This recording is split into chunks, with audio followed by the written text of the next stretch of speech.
on the red side. Then come blue 2 and blue 3, lalabas yung Fredrin Arlot. And let's see kung yun nga ba yung lalabas dito. No? This is going to be the last game of the night. Labanan ng dalawang Titans ang ating mapapanood dito sa game number 3. We talked about the Zushin. 2 games na nating nakitang first pick blue side. Ang Zushin na yun, kaya naman takatanggalin na ng Team Falcons ito. Pero ang YSS ni Carl TZ ay available pa rin. Oy, ako gusto ko maban yung Fredrin. Tingnan natin kung ano yung susunod doon. May back siya. May back siya. Although, nakikita naman natin yung answer sa back siya. Natanggal na rin, di ba? With the Jushin being banned out. I think pwede pa rin sila mag-CC-ban. And natay ni Coach RC. I think the Phobius is still gonna be banned out unless Coach Trevor would like a shake-up for the back shot. Oh yeah, may one naman pa pala na magiging staple ban. So that opens up the Fredrin.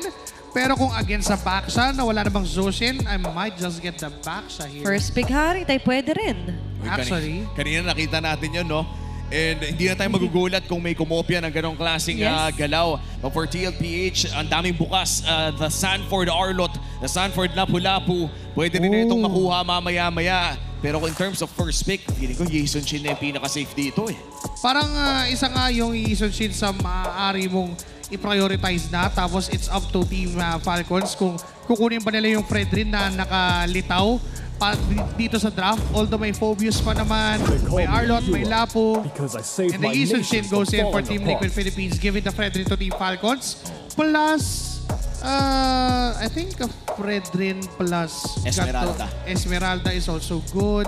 I mean, the Fredrin Arlot is also good, pero may Phobius pa para sa TLPH. Or get the Lapu agad, diba? Parang nakita naman natin kanina kung paano rin nila nilaro yung Esme dito for Sanford. And I do believe give Fred sa comfort, that's it eh. Tsaka kung sakaling kumuha sila ng Fred Lapo, katulad na naman na ginawa nila kanina, kaso nga lang magkakaroon ng chance ang TLPH dito na kumuha ng Harith plus the Esmeralda na napakalaking bagay. Kaya naman preemptive pick na lang muna dito. Baksha secured by Team Falcons. Biglang hindi pinansin yung Fredrin. Although, pwede pang kunin ng Team Falcons, put that Baksha onto the roam for Ogwin. Kaso too greedy enough. Baka little did they know, mag-carry na bigla dito ang TLPH or even the Claude na ginamit nga ni Super Marco kanina. So, grabe, oo. Selena. Sobrang preventive measure nun, Josh Kicks, kung sakali, di ba? Kasi may mga high loss pang pwedeng i-pick up on Red 4 eh. So, just to remove that possibility, baka maagang kunin yung hero ni OHEB dito. Oo nga, pwede pa silang kumlatch gatot kung sakali pala for TLPH. Pwede pa nga sila mag-Selena Harris dito if ever they want to go for the super leash strategy. Pero mukhang Arlot muna ang kanilang kukunin. At kasabay na rin yung Katot Kacha. Very safe picks here para sa side ng TLPH. Available yung Phobius if ever gusto nila ng pangontra dito sa mga dash na paparating. Ay, wait lang, may Lapo na pala sila. Okay. Unless, super flex nila yan, pero sobrang far-fetched na nun for Team Falcons. Maganda is sila na kumuha ng Claude or even Carry. Although, hindi pa naman din ganun kataas yung priority for the pick kasi sila naman yung una sa second phase. So, hindi nila problema yon na matanggal. There goes si Hylos. Wow. Pakunatan na. Darating sa punto na yung Claude Carry ay mababan out, ma-open yung Granger Harith matchup. Or even the Moscow actually. Interesting nakita agad natin kung sino yung XP, sino yung Roman, even the jungler, di ba? Rare to see na parehong blue and red side revealed agad. At yan yung parang masasabi mong double flex sana tong dalawang to kung wala lang yung Lapu-Lapu, no? Pero dahil nga nag-lock in ng Lapu-Lapu early on, it's quite clear na this is going to be Rome and a jungle. Ay, malayo naman na sigurong jungle Hylos to. Tagal na natin hindi nakikita yun. Man, kahit yata yung mga naglalaro doon sa amin na mga bata, hindi gagawin yun eh. Si Fio na lang nakakaalala ng jungle Hylos. Napakatagal na nun, saka napakahirap i-pull off, di ba? And there goes the gold lane ban. The Harith, I would not be surprised if a Granger and a Moscow with a Carry or a Claude even. Tanggal Kimi. Pwede. May Lunox pa actually na sumasama sa party. There was a Granger ban. Claude and Carry or Moscow and Carry or i-open nila parehas. Kapag hindi nag-ban ng Claude or Carry dito ang Falcons, hindi rin magbaban ng TLPH ng either of that. Kasi makikipag-trade off sila dun eh.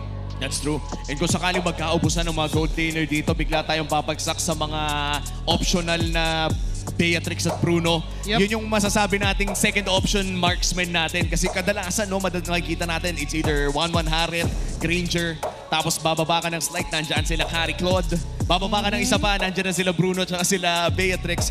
And madalas yung mga ganun specialized compositions, yung may mga pang pick off talaga na mga galawan. And with that, carry is taken away. Tatanggalin kaya ng TNPH yung Claude considering na mauunang pipili ang Falcons on Red 4. I mean, they have the ability not to kasi may Lunox pa naman na pwedeng gamitin as the shredder. Kung kukunin kasi dito ng Team Falcons yung Claude, ang isasagot ni Oheb would be a possible Lunox, mas naging balance pa yung damage output nila kasi naka-Yison Shin nga sila. Parang hindi nga sila mag-upload. Ayan, may Moskov pa nga pala dito si Super Marco. Sila yung pwede Sila yung actually. pwede mag-upload. Yep, for Oheb. Or the likes of the Bruno nga na dinidiscuss natin. Or yung hinulaan nila sa Guess the Hero, yung Hanabi, by the way. Oy, ang reyna ng Inaantay Dark ko. System. Ay, nako, pag may naghanabi dito, Hanabi hindi ko na alam. Ano na? Oy, may naghanapin sa MPLID, di ba? Kaya nga eh. Yun yung mga panahon ng Lolita Hanabi. Hindi, lately lang. Lately na meron. Ito lang. Hindi ko alam kung totoo ba yun o may gumawa lang ng fake news. Alam mo naman ako, kapag may nakita akong balita sa internet, panininiwalaan ko na. Ayan na, debut pick for Nathan para dito kay Oheb. Matagal-tagal na natin hindi nakita to. Pero sa totoo lang, kung babalikan natin si Nathan sa MLBB Esports history, isa rin si Oheb sa gumamit nito. Tsaka kung usapang shred, para hindi sila maipit doon sa Lunox na kapag wala yung Chaos Zone, wala nang gagawin. Diba? Nandito ngayon, yung Nathan na, again, parang Moskov lang yan, basic attack man. Tuloy-tuloy lang yung pagpalo. Now, hero for few, Kagura is open, Selena is open. Sino pa bang pwede? I mean, mas okay yata yung Kagura para may threat doon sa pwesto ni Oheb. Mapilit yung interfere sa kanyang ultimate. Yep, I think Kagura or Selena would be great here considering na Farson din naman ang kanyang kalaban. And there you go, Kagura locked in para dito sa side ng Team Falcons. At saktong-sakto din, at least kung mabatuhan siya ng barko ni Yison Jin, at least mapapayungan niya yung sarili niya. Tama naman, kasi umuulan ng ano dun, di ba, ng mga palaso. Yun, may payong. Yung payong kasi ni Kagura, masyadong makunat. Masyadong hindi Saan ba gawa yan? Ano yun eh, malaki yun yung ginagamit sa tent. Punong Yung mga nara nagtitin lang ng pa. fishball. Punong nara lang yun. Jokes aside, this is a very important game for Team Falcons. For the past few weeks of MPL Philippines Season 16 ay hindi makahanap ng panalo ang Team Falcons PH. At ngayon, sa potential na pang-anim nilang pagkatalo ay nakakuha sila ng panalo in game number 2. In this game number 3, itatanong na natin ang tanong, lilipad na ba muli ang Team Falcons o sasagasaan pa sila ng cavalry ng Team Liquid Philippines? Pasok na tayo sa game number 3. We talked about the early game ng games 1 and 2. Ipingin naman natin ang konti ngayon. Pag-usapang late game, pare koy, sino ba ang kailangan nating tutukan dito? Late game-wise, I mean, may Moskov, may Kagura, ang Team Falcons. Para naman sa side ng Team Liquid Philippines, meron silang Nathan, meron silang Farsa. So technically, same ng concept. They really have to scale up. Pero kung usapang aid with that XP and Darong, TLPH has the upper hand considering na Arlot pa rin at Gatot Katsa yung hawak. Yep. It really depends on how you look at it. Pwede mapabilis kasi remember may high loss dito ang side ng Team Falcons. And as we've mentioned, nakita rin naman natin na somehow momentum is on the side din ngayon ng Falcons. Oo, yung momentum din kasi ibang usapan. Yan yung mga hindi natin nako-compute eh. Oo. Yung moral na sinabi din kanina ni Kyle TZ during our Smart 5G ping test na sinabi niya sana manalo naman na tayo dito. Puro defeat na lang ang ating naririnig. Parang kung matalo pa tayo dito, wasak na yung moral ko. And for Kyle TZ right now, against his former idol, nas tingin ko ay idol pa rin naman niya si Idol pa Kyle rin. TZ. Pero ang laking karangalan kasi na katapatan mo na ngayon. Yep. And nakita naman natin sa crowd, no? Kahit pa nasa Indonesia pa minsan ay bumabalik pa rin sa Pilipinas si Kyrie. Grabe na si Kyrie, no? Kyrie, maraming salamat.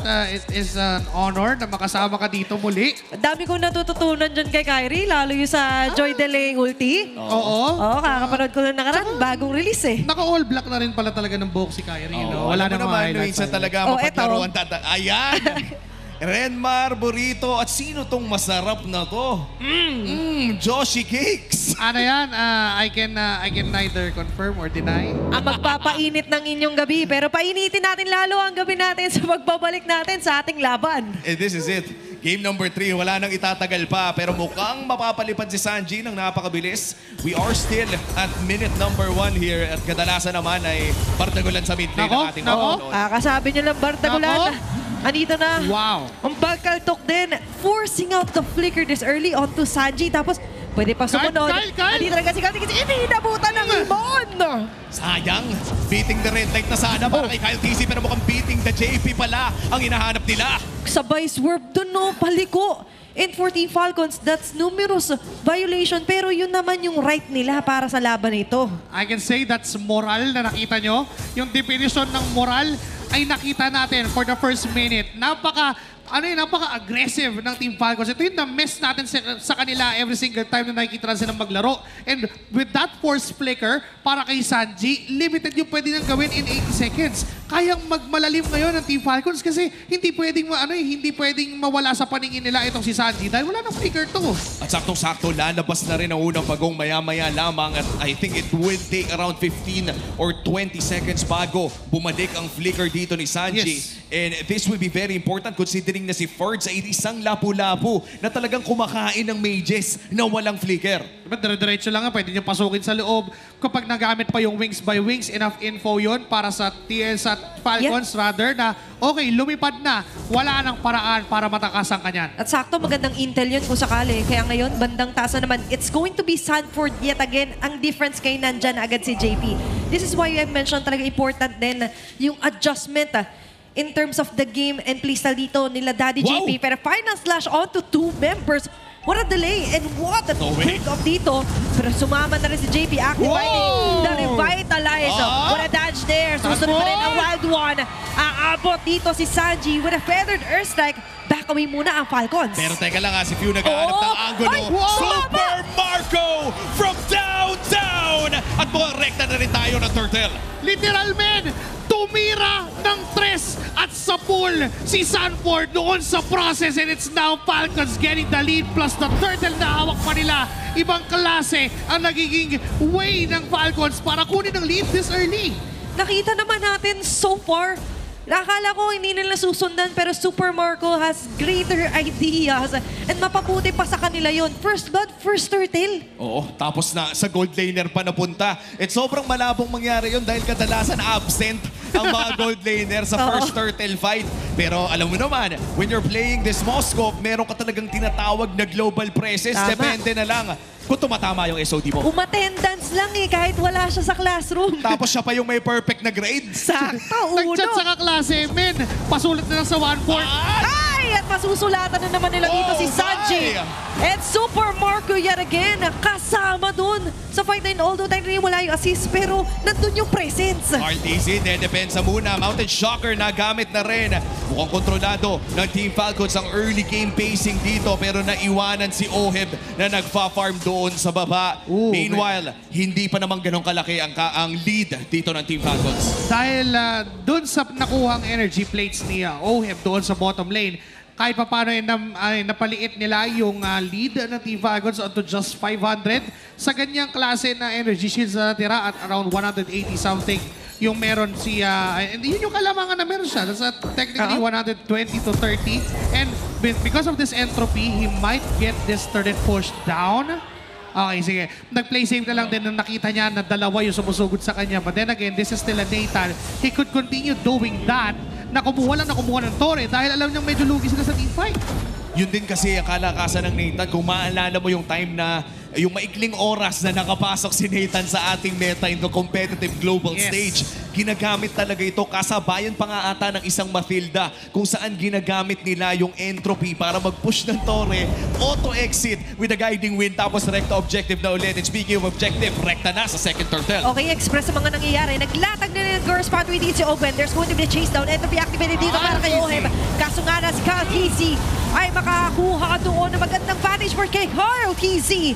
There's going to be the jump pero paatras at pasulong muna para sa TLPH. Where Marco nagpa-farm Nagfa-farm na rin doon sa may bandang side lanes at lumalaki na nga ang kalamangan ng Team Falcons. Papunta na ng 2,000. Silipin natin ang goal difference atin ng BPI. Kung nakikita na natin sa XP lane yung kalamangan. Sobra. Every single lane for Team Falcons, nakalamang sila. XP, even roam, even mid, jungle, and gold lane. At kung titignan mo din kasi yung matchup kahit paano, individually, kaya pumalag ng Lapo against Arlot, Baxa against YSS, Kagura against Zafarsa. Literal na lahat pinasinusubukan nilang ipanalo individually. Tapos, bonus na lang na yung 5v5 matchup and yung mga 2v2 na ganito, nakukuha nila yung advantage. Ang hirap ng matchup na ito, no? Kahit saan sila lumingon, nandun lagi yung Team Falcons. And now, eyeing their sights onto the bottom lane turret. Nakikita natin the pressure is still on here para kay Oheb.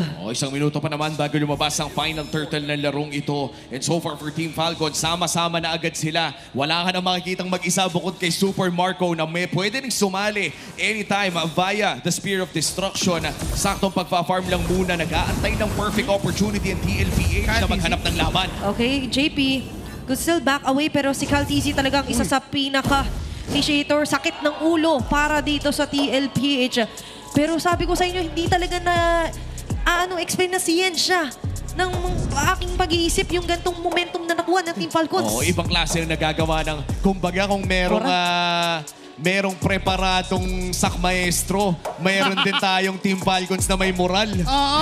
Yung iba yung moral Tapos parang hindi mo siya pwedeng banggitin ng moral ang dapat morale. Moral. Yes. May letter E yun eh. Moral. Moral. Sorry, Tagalog talaga. Moral mo. Moral. May dalang angas di ba? And winning that game number 2, kita mo agad yung reflection onto this game number 3. Nagbago bigla yung early game dynamics ng Team Falcons. Para bang hindi tayo nag-post game, tinuloy lang nila, no? Oo, na-carry over literal yung mga pangyayari.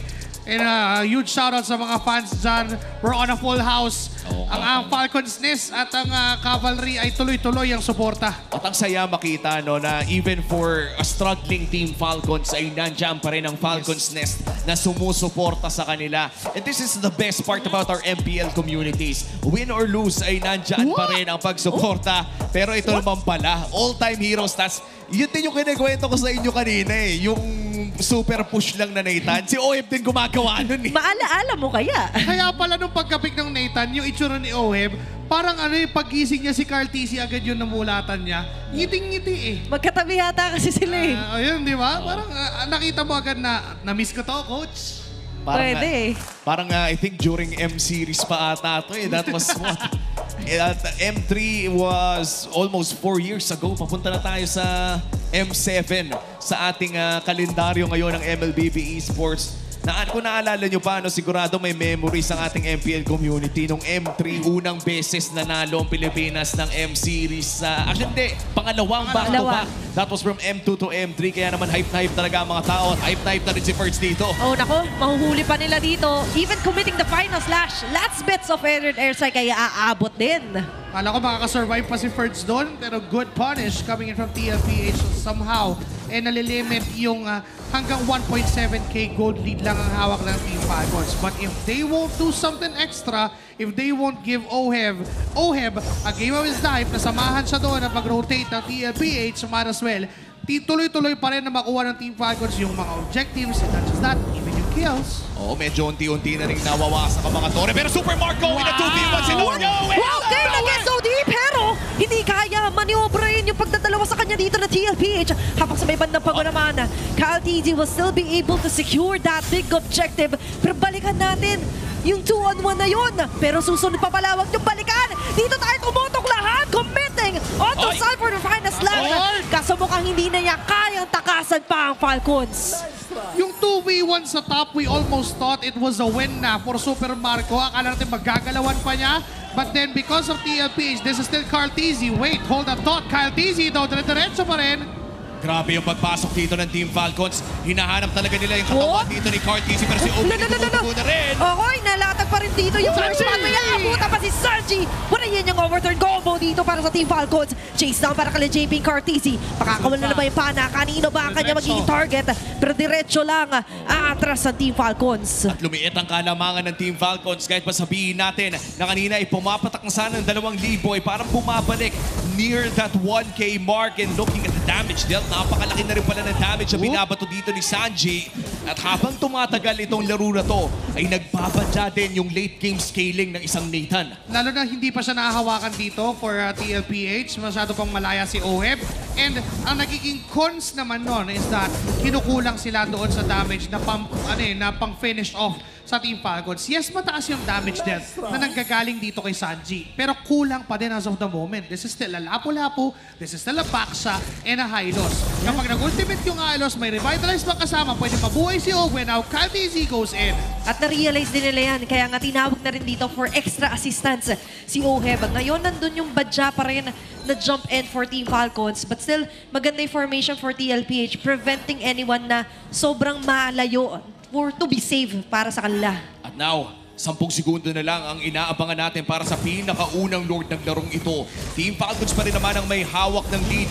Napakaganda ng kanilang pwesto ngayon for a potential pincer maneuver. Pero tamang-tama lang ang pwesto ng TLPH dito. Safe ang kanilang pag-disperse at makakalipad din ata si Sanji pabalik sa kanilang mga tore. Nice setup mula sa parehas na kupunan. Ganda rin ang hawak ni JP doon sa other side ng RMB. Kasi hindi na kailangan mag-long walk pa ni Sanji para makarating doon sa other side of the river. Mas mapapaaga yung pagpwesto nila. Even though nakita siya na wings by wings, hindi naman mag-go ang TLPH as long as hindi pa cool down yung wings by wings kay Sanji. Hintay lang din nila na maging up yung resources, up din naman lahat ng spells, and kailangan lang nilang puwersahin na mauna yung Team Falcons bago sila yung pumalag. Kaso ngayon, nakaabang na rin sila. May tinabuild si Super Marco, nasa taas lang. Hindi alam ng TLPH na hindi tinuloy ni Super Marco push. Pero regardless mukhang si Sanji ni retry ni Kyle. Grabe yung commitment doon ha. Kaso ngayon, alam na ni Sanford is going to be the window para sa oportunidad na matay daw na si KTZ. Pero buhay pa rin. Kaya sulit tama pa. Andiyan si Super Marco, the bulletproof, moving forward. Pero sa kabilang banda, makakasunod si JP. Kaya si JP na lang ang bibigyan nila. LGI! Makaka-exit pa rin doon si Daddy JP. Sa dinami-dami ng mga binato, walang babagsak kahit isa. Si Few ay nakahanap ng isa, si Carl pala ang kanyang nakita. Yung Lord ngayon ay lalabanan pa, si Falcons ang makakakuha. Lord secured para dito sa Team Falcons at wala ng team fight. Paano mangyayari? At first, it thought it was a broken play para sa Team Falcons with Kyle TZ spending that retribution para dito kay Sanji. Sobrang forced yung flicker, tapos hindi sila makakapasok. Pero teka lang, hold the fall, glorious pathway in! Okay, pumilit na pumasok dito ang TLPH. Kapalit na ito ang buhay ni Owen. First from the back, jumping in. It's going to be the one activated. Sasama pa si Super Marco. Grabe Spirit Misery. Activated na rin dito si Owen. But still, hindi pa rin nila maabot dito si Super Marco. That's going to be a 2-4-2 trade-off para sa TLPH at Team Falcons. Pero hindi pa tapos. Dahil by, ano na sa lupa para kay KTZ. Kaso saan ka pupunta? It's going to be the Baby Kicks. Activated! Oh wow, I think naghanap ng pincer maneuver ang Team Falcons doon. Pero parehas kumaliwa. At ngayon si Super Marco, si Carl ay magkikita. Nice traces out pero may Lord na kailangan sagutin ang TLPH. Really a miscalculated damage output mula dito kay ang Oheb sa kanyang Nathan. Akala ni Kyle TZ kakayanin pa niya i-sustain yung damage output pa Super Marco. Tinamaan naman ng strike. Okay lang, makakatakas pa rin naman. But still, there's also few maganda rin kung sakaling gumaw doon sila Sanford. Alam mo kanina, actually back-to-back na. Parehas ang team fights na napakaganda ng mga yin-yang overturn. Ni Few, hindi masyadong napapansin kasi ang daming kasabay. Pero that's, I think, guaranteed 2 to 3 people ang natatamaan ni Few on his Kagura sa last 2 team fights na nanalo ang Team Falcons. Yun yung pinaka nagbibigay ng kulay. And as much as we could see rin, hirap din ang TLPH to chase him down. Laking bagay ngayon, yung mobility on the map. Easy clear dito para sa Team Falcons. Laking resource nung glorious pathway mula kay Owen. Pero si Carl TZ may mga ginagawang acrobatic plays. Siya lang ang pwedeng gumawa niyan, ha? Sinusubukan niya mang-bait out ng isa pang crucial ultimate. It could be the first ultimate. But KTZ goes in. Okay, sinalubong agad doon ni JP. Stopping by. Nandun yung stop over muna. Pero yung previous fighter ay na-activate na dito para kay Ferds. Kaya alam nila na kung sakali man pwede nabigyan. Pero si Super Marco makakamasok rin with a free hit. Pero not for long kasi mga corners na ni Carl TZ. It's going to be a shutdown kill. Carl TZ! With the Guardian! AK para kay Carl TZ. Si Carl TZ nila matitira ngayon. At tatatanggal pa nila Carl TZ with the triple kill! And at first, napakaganda na sana para sa Team Falcons. Pero Carl TZ with the kiting, the face of MLBB. Nakikita niya kung paano nga palaruin ng YSS na to. Kung kinailangan na naman ng DLPH na magsa-step up, it's Carl TZ na magpapakitang gilas. It could have been a wipeout sa kamay naman ng TLPH na sila yung maubos. Ang kaso nga lang, dahil dito sa ginawa nila na pag-kite and pag-try na ilagay doon sa likod yung mga damage dealers to a point na masyado nang malalim ito sa Super Marco. Yep. Napilitan na ang mga members ng TLPH na kunin ang mga nasa harap, and ang Team Falcons naman, naiwan na yung mga sustain heroes. Wala nang damage output na panggagalingan at mukhang libre yung Lord. At what up to that, nawala rin kasi si Fiuka. So what? It's going to be OHEB na makakuha ng Lord. Ngayon, back away muna for Team Falcons. Kaso there's no way out kasi nakatalubog na rin. Chineckpoint sila doon nila Sanford. Kasi si Super Marco, sapat pa rin naman yung damage ngayon na atras. May Lord na nakuha dito ang TLPH. And this is the third Lord of the game. Sasamahan ito ni Sanji. 4 na taong buhay para sa TLPH, and for Team Falcons, 20 segundos ang kailangan nilang tayin. Papasukin ba ito ni Super Marco? Mukhang hindi. Dedepensa muna sila. Kung matalo ang Falcons dito, 6-game lose streak na. Lilipad pa ba ang Team Falcons? At ngayon, hawak na ng TLPH sa kamay nila. Kung sakali mapuputulin ang Glorious pakpak pathway. para sa paglipad dito for Team Falcons. Andyan yung Glorious Pathway, delaying things up para dito sa TLPH. So, yung 5. Buhay na rin naman yung 5 para dumepensa at hindi pa matatapos ang game number 3. Hihinga pa ang Team Falcons. Napakagandang layer din na tituloy nila at in-stay nila na nakalinya yung mga minion waves para ma-maximize si Super Marco yung kanyang passive at lahat maklear niya in an instant. Nice defense pa din naman for Team Falcons. The thing is, nabasagan na sila ng inhibitor turret. But for this Lord, kailangan ng ilapag ng Team Falcons lahat ng pwede nilang ilapag. Yung pagkakalatag ng Glorious Pathway, everything else for Team Falcons, they have to really do it perfectly para manalo doon sa clash. And let's take this time to appreciate JP's milestone in MPL Philippines. JP officially surpasses Oh My Venus and takes top 4 in total career assists with 2,593 in MPL PH. Guys, Grabe. palakpakan natin si JP. At guys, manood na tayo ng team fight na to. Madadagdagan pa yan kasi sa ngayon, may nagbabadya pa rin na magagandang angulo para sa TLPH. Pero for Team Falcons, it's not yet over. As we've mentioned, maganda pa rin naman yung trajectory, yung angulo na nakukuha nila Super Marco. And even yung nagkataon lang kanina na after the burst, natanggal din siya agad. Tsaka grabe yung kiting ni Carl TZ doon. Oo. Alam mo yung parang kapag in-explain mo kung paano gumagana si YSS sa isang bata, ganun yung ipapakita mong video. Alika, panoorin mo to. Ganito lang. But this time, pwepwersa yata ang TLPH ng move. Okay, that's a huge mark na ginawa, and flicker naman Nexus sila onto Fugue. Too much information dito. Wala ring flicker si Sanji, by the way. Wow, 2 flicker ang na-expend doon. Pero I think naka-pull yourself together at dito si Few. Mas mababa ang cooldown ng kanyang flicker kahit sabay nilang binato ito. At saktong-sakto, no, paglabas ng ating susunod na Lord, this is still not an evolved Lord. Pero sa pagsilip natin sa ating in-game equipment natin ng Infinix Joshi Cakes, ano ba yung pinaka-pwede nating pansinin dito? Lamang naman itong si OHEB sa when it comes to the gold and even yung items, pero lock item na rin naman ito si Super Marco. So nakadepende na to sa kung paano poprotektahan ng mga sustain heroes ang kanilang mga hyper carries. For TLPH, nandyan itong si JP at si Sanford. Setup is very vital, but Kyle TZ will go in. Binunggo ni Sanford! Okay, nagmamadali na sila dito. Yung SOD tatama pero hindi sapat para makuha ng magandang angulo ang Team Falcons for a steal. Ngayon nagmamadali. Kailangan nilang unti-unting umatras para dumepensa. Sobrang bilis mag-lord ng Nathan Pick ng Team Liquid Philippines. Hindi na nakapag-react ang Team Falcons. At ngayon kailangan nila dumepensa na naman mula sa Team Liquid Philippines na lamang ng 7,000. So, isa pa sa pwedeng gawin ng Team Falcons ay hulihin talaga kung nasaan ito si OHEB. Magandang ikot, magandang Glorious Pathway, magandang latag, and even yung SOD hit from Super Marco. If that would connect, if Super Marco can get his position doon sa backlines para unahin etong si Sanji at si OHEB, that could turn things around for the side of Team Falcons. Pero Ogwen, Okay, that's going to be a big play. Para Immortality dito kay down! Ogwen and kay Few tanggal si Carl Easy. Pero may immortality pa rin naman. What a jump in para dito kay Flicker! JP, putting himself onto the line. Matanggal niya pa yung dati niyang idolo. Idolo ng mga kids is down. At yung iba mga members dito, or featuring the Suns and Duo targeting the base of the Falcons. Dalawang pangyayari sa mapa. Pero isa lang ang tinitignan natin pangyayari kung matatapos Marco? na ba ito ng TLPH. Super Marco still SOD! alive. SOD committed here. Tatama man pero hindi yata yun. Yung Blink, hindi yun yung posisyon na gusto niya. At mukhang makakadepensa pa dito ang Team Falcons, but here comes OWeb.